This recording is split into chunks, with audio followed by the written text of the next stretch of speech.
పాఠశాలలో మరి గత సంవత్సరం నుంచి ఎదుర్కొంటున్న నీటి సమస్యని మరి తీర్చడానికి మా ఉపాధ్యాయులు గ్రామ పెద్దల సహకారంతో అలాగే సంప్రదించగా మరి స్థానిక మన ఎమ్మెల్యే గారి యొక్క సహకారంతో ఈ కార్యక్రమం మన పాఠశాలలో మరి దిగ్విజయంగా పూర్తయినందుకు మరి మన స్థానిక అబ్దుల్లా గారికి ప్రత్యేక ధన్యవాదాలు తెలియజేసుకుంటున్నాం. మరి ఇటువంటి కార్యక్రమాలే ఇంకా మా పాఠశాలకి అవసరమైన వాటిని మరి ముందు కూడా తమ యొక్క సహాయ సహకారాలని అందిస్తారని మేము కోరుకుంటూ మరి మా మాస్టర్ గారు మాట్లాడారు. పాఠశాల హెచ్ఎం గారు మరియు పాఠశాల ఎస్ఎంసీ కమిటీ చైర్మన్ గారు మరి మా స్కూల్కి అడగగానే పిల్లలకి ఎటువంటి ఇబ్బంది లేకుండా, మాకు కాదు మన పాఠశాలకి ఇబ్బంది లేకుండా, పాఠశాల అంటే అందరం ఉంటాం కాబట్టి మేము పాఠశాల అంటున్నాం కాబట్టి అలాంటి దాతృత్వ భావంతో ముందుకొచ్చి మా పాఠశాలలో నీటి సమస్యను పోగొట్టినటువంటి అబ్దుల్లా గారికి మరి మా పాఠశాల తరఫున మరియు మా మండలంలో మా ఎంఈఓ గారి తరఫున మేమందరం కూడా ధన్యవాదాలు తెలియజేస్తున్నాం. మరి లోకల్గా ఉండి కూడా ఇంతకుముందు ఎంతోమందిని సంప్రదించాము, అయినప్పటికీ అది వీలు కాకపోవడం వల్ల ఇబ్బంది పడుతూ ఉన్నాం. కానీ ఈ సంవత్సరం మాకు ఇబ్బంది లేకుండా చేసినటువంటి అబ్దుల్లా గారు, వారితో ఉంటున్నటువంటి మిగతా సభ్యులందరికీ కూడా మీరు మా పాఠశాల తరఫున ధన్యవాదాలు తెలియజేస్తున్నాం. మరి పాఠశాల అంటేనే ఏదో ఒక సమస్య వస్తూ ఉంటుంది.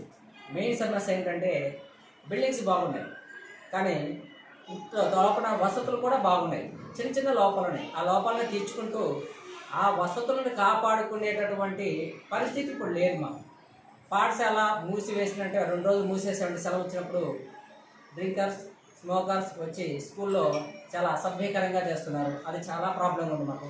దాన్ని కూడా మీ సహకారంతో దాన్ని రెక్టిఫై చేసినట్టయితే మరి ఇంకా ధన్యవాదాలు తెలుపుకుంటూ పిల్లలకి మంచి అలవాటు నేర్పించే అవకాశం మాకు వస్తుంది. పిల్లలు రాగానే పొద్దున్నే అగ్గిపెట్టెలు ఉంటున్నాయి, సిగరెట్ పెట్టెలు ఉంటున్నాయి, పగిలిన బాటిల్స్ ఉంటున్నాయి. అవన్నీ కూడా పిల్లల్ని నెగిటివ్ ఆలోచనకి ప్రేరేపించే విధంగా ఉన్నాయి. కాబట్టి అలాంటి విషయంలో కూడా మరి పెద్దలు తలుచుకొని మరి స్కూల్కి ఒక వాచ్మెన్ లాగా ఏర్పాటు చేసుకుంటే మంచిదని. ఎందుకంటే భవిష్యత్తులో ఈ చదువు విలువ తెలియక చాలామంది ఇబ్బంది పడుతున్నారు. చదువు లేక చాలామంది ఇక్కడ మాట్లాడటానికి కూడా భయపడుతూ ఉంటారు. ఎందుకంటే చదువుకున్న వాడికి తెలివితేటలు వేరేగా ఉంటాయి. తెలివితేటలు వేరు, చదువు వేరు. తెలివితేటలు చదువు లేకపోతే తెలివితేటలు ఉంటాయి. తంగళ శ్రీనివాసరావు గారు తక్కువ చదువుకున్నారు, చాలా బాగా మాట్లాడతారు. అలా తెలివితేటలు పెరగాలంటే ప్రస్తుత సమాజంలో చదువు కంపల్సరీగా అవసరం. అలాంటిది ఒక గుడి కన్నా ఒక ఇంటి కన్నా బడి చాలా పవిత్రమైనది. మనం అనుకుంటాం మసీదులోకి ముస్లిమ్స్ మాత్రమే వెళ్తారు, గుడిలోకి హిందువులే వెళ్తారు, చర్చిలోకి క్రిస్టియన్సే వెళ్తారు, కానీ పాఠశాలకి అన్ని కులాల వారు వస్తారు. కాబట్టి ఇదే గ్రేట్. కాబట్టి దీని ద్వారా మన సమాజంలో చూస్తున్నాం ఇప్పుడు ఎన్నో ప్రమాదాలు జరుగుతున్నాయి. పిల్లలకి భయం లేక, చిన్న వయసు నుంచే భయం లేకపోవడం వల్ల పెద్దసరికి మహిళల మీద గౌరవం లేదు, తల్లిదండ్రులు అంటే ఆప్యాయత లేదు, అవి దూరం అయిపోతున్నాయి. కాబట్టి అలాంటివి మేము క్రియేట్ చేయాలంటే ఈ చుట్టుపక్కల పరిస్థితులు మాకు సహకరించాలి. పరిస్థితులు సహకరించాలంటే పాఠశాల శుభ్రంగా ఉండాలి, పాఠశాల భద్రంగా ఉండాలి. పాఠశాల భద్రంగా ఉందంటే పిల్లలు భద్రంగా ఉంటారు.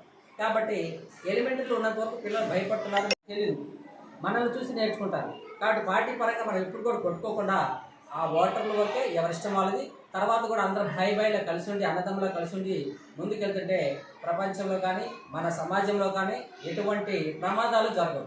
మనం నేర్పుకోవాలి పిల్లలకు. ఫస్ట్ బడిలో ఎలా ఉండాలి, ఇంట్లో ఎలా ఉండాలి, మహిళల పట్ల ఎంత గౌరవంగా ఉండాలనేది తల్లిదండ్రులు